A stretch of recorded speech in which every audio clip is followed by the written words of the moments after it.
Alright, so if you guys have a food scale, you guys can go ahead and use that. I'm using a combination of that and measuring cups. You're going to go ahead and put in all of these ingredients into a bowl that's big enough for you to mix all of it together. And if you don't have bread flour, you can use all-purpose flour. I've made loaves with that as well, and it comes out honestly the same. This is the dry active yeast that I'm using, and then for your water, you want to make sure that it's 110 degrees Fahrenheit before putting it into the bowl. Then you're just going to go ahead and mix it all together. You're going to get a shaggy dough like this, and then you'll know it's ready. You're going to go ahead and cover this up for anywhere from 2 to 3 hours. And I just put this on the top rack of my oven with the oven light on. So after 3 hours, you can see that the dough has risen. So now you're going to go ahead and line your Dutch oven with parchment paper and let that preheat in the oven at 450 degrees while you finish on the dough.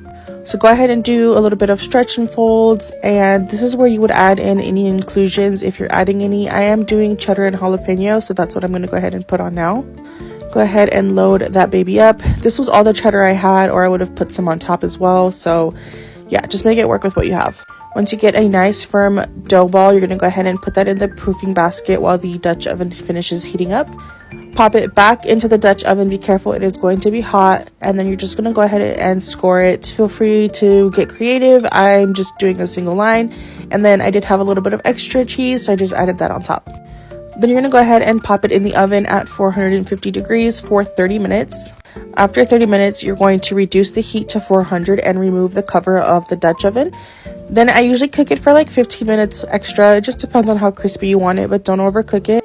And after 15 minutes, you are done. You have created a beautiful piece of cheddar jalapeno bread.